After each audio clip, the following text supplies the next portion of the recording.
गुणों में भी प्रमन होता है। गुणों में प्रमन नहीं मानोगे तो गुण कूटस्थ हो जाएंगे। द्रव्याश्रया निर्गुणा गुणा, जो द्रव्य के आश्रित हैं पर गुण का गुण नहीं होता है, उसका नाम गुण होता है, फिर भी गुणों में परिवर्तन होता है। यदि गुण में परिवर्तन नहीं मानोगे तो सुनिए, मति ज्ञान, श्रुत ज्ञान, अवधि ज्ञान, मनाप्रिय ज्ञान, केवल ज्ञान, ये ज्ञान गुण की पर्याय हैं।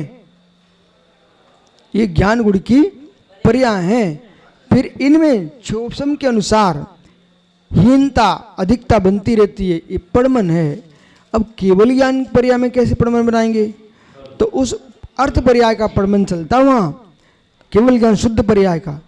और यदि हम दिखाना चाहेंगे तो फिर ज्ञेयों की दृष्टि से हम वहाँ पर परिवर्तन दिखाएंगे। परंतु ज्ञेयों की दृष्टि से परिवर्तन दिखाओगे तो फिर कल जैसा सौम्य सागर जैसा प्रश्न न हो जाए। हम ज्ञेयों के माध्यम से परिवर्तन उत्पाद में जरूर दिखा रहे हैं, परंतु ज्ञेय भूत नहीं है। पुनः आइए, अब एक बहुत बड़ा जटिल प्रश्न कहाँ रुका हुआ है, आप शाम को प्रश्न करना उसी क्लास में। कौन सा?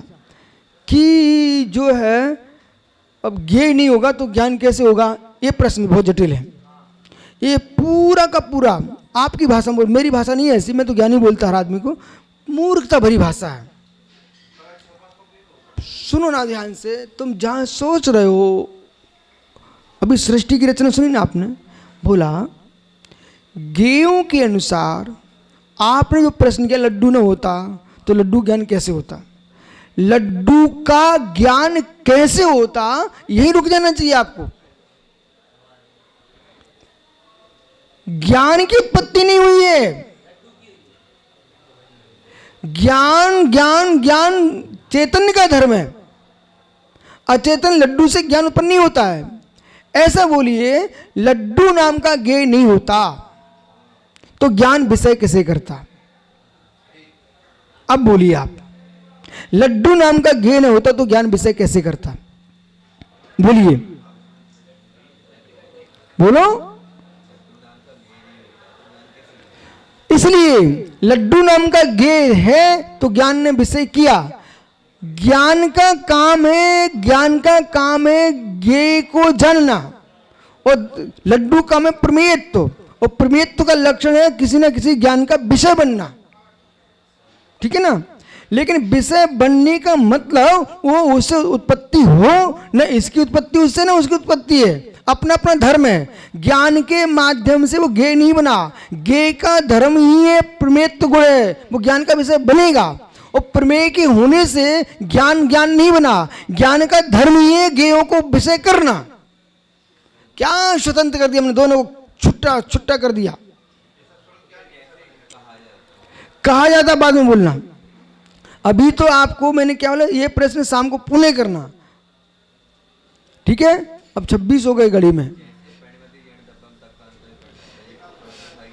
तो वो प्रवचन सार जी की जो गाथा है उसका अर्थ समझना चाहिए। इतना छोटी मोटी गाथा नहीं है, वो सोपयोग की गाथा है, वो त्रिविध उपयोग की गाथा है, त्रिविध आत्मा की गाथा है। अब इनने समाधि तंत्र पढ़ लिया किसी ने, और समाधि तंत्र पढ़ करके कोई व्यक्ति, हर व्यक्ति को मिथ्या दृष्टि बोलने लग जाए, उसने समाधि तंत्र को दुरुपयोग कर लिया।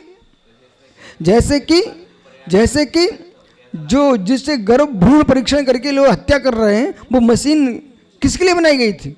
दया के लिए, कि जो शिशु अंदर उदर में है उसके कोई रोग तो नहीं है, उसको स्वस्थ रखने के लिए बनाई गई थी। लोगों ने भ्रूण परीक्षा कर हत्या करने लग गए।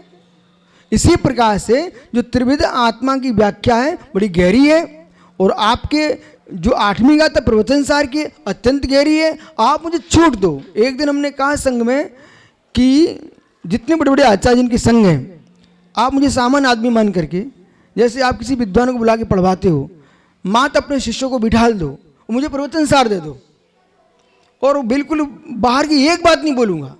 फिर मैं आपकी योग्यता के अनुसार, ये बाहर श्रावकों के लिए मुझे बाहर के बहुत दृष्टांत बोलना पड़ते हैं।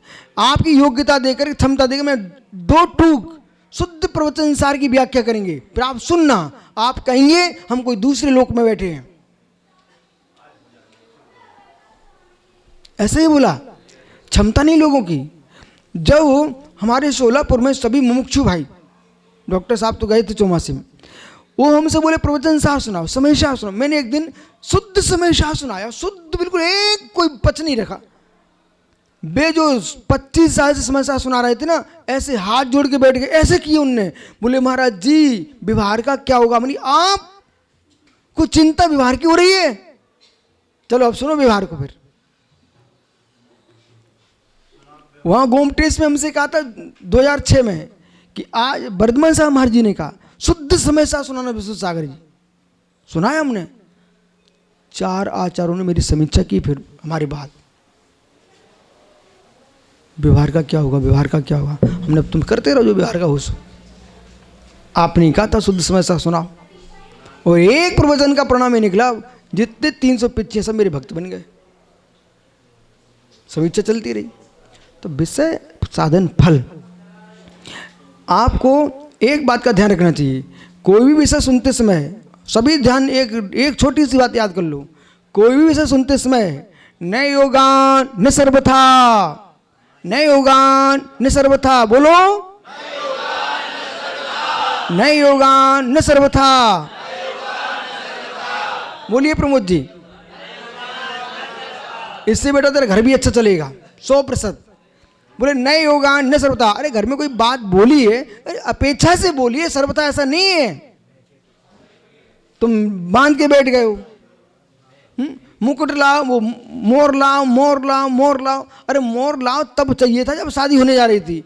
अब घर में काम कर रहा, खलियान में काम कर रहा, बोले मोर लाओ, मोर लाओ। अरे उठे उठाए पटको, काम करन दो उसको। तुम अरंत बन जाओगे, पीछे ढोते रहोगे क्या? आप अरंत बन गए पीछे ढोते रहोगे क्या? अरंत बन गए पीछे ढोते रहोगे क्या? क्या अरंत कहलाओगे क्या? इसलिए बन गए अरंत, हटाओ पिच्छी, कोई जरूरत ही नहीं तुम्हारे लिए। जब तक अरंत नहीं बने थे तब तक पिच्छी की जरूरत थी, अपेक्षा। अब कहो बिना पिच्छी के मुनि नहीं हो सकते। अरे भैया 13वें गुलिस्तान के सही मुनि बिना पिच्छी वाले हैं। समझे करो हमारी बातें, समझो। पर सामान्य बोले तो पागल हो जाओ, अशोक तो बिजपुरी पूरा पागल ही हो जाओ। बोले विशुद्ध साने बोले बिना पिच्छी के मुनि होते हैं। अरे अरहंत भगवान स्नानक मुनि साक्षात कहाँ है? शांति धारक रा के आओ, जाओ लोकर लोकर। हाँ ये भी समाजी, जाओ जल्दी जाओ, जल्दी जाओ, जाओ अध्यक्ष जी। अरे नए योगान अस्तित्व तस्भावो सत्यम सदरूपत्वम,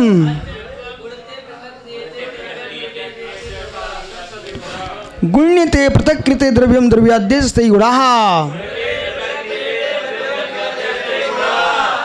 क्या गजब! अंकुर नांगौर, अंकुर जी नांगौर, एक ग्रंथ दिया था हमने कवर चढ़ाने को, आपको आज तक आया नहीं वापस। गुण्यन्ते पृथक क्रियन्ते आपने कोई दूसरे को दिला दिया था। तो इस प्रकार से जिनके द्वारा नहीं है तो सुब्रसार क्या काम के? अच्छा तो लेके आओ। जिनके द्वारा द्रव्य एक दूसरे द्रव्य से पृथक किया जाए। अरे अभी नहीं, बैठ जाओ बैठ जाओ बैठ जाओ। तो जिसके द्वारा पृथक किया है एक द्रव्य को दूसरे द्रव्य से को जिससे पृथक किया उसका नाम गुण है। बिना गुण के किसी द्रव्य का पृथक्करण हो नहीं सकता है। गुण की बहुत महिमा है। गुण के गुण हैं तो गुण नहीं कहलाएगा। द्रव्याश्रया निर्गुणा गुणा, जो द्रव्य के आश्रित हैं जो निर्गुण हैं, गुण के गुण हो जाएंगे तो अनवस्था दोष खड़ा हो जाएगा। फिर तई आप बुंदेलखंड बोले, बोले तई तई तई जानते हो बे ऐसो भाव तो तई। अरे अरे सुनो तो नहीं, तई तई नाई नहीं भाई, तई तई तई का अर्थ होता फिर क्या हुआ, फिर क्या हुआ, तई क्या ताई तई, फिर क्या हुआ। तो ऐसे ये दोष आ जाएगा, तई तई खड़ी हो जाएगी, गुड़ का गुड़ हो गया। तो लमुरिंता नमुस्ता धारावाहिक चले तो आनंद है। एतत् प्रमेत्तम प्रच्छिद्यम प्रवर्तनो हानियाद प्लेब समति कथम न प्रमाणम ते समति। जो प्रमाण प्रमाणाभास की बात कर रहे हैं, तो जो हमारा प्रमाण है एतस् प्रमेयत्वं प्रसिद्धम, जो प्रमेय को प्रसिद्ध जान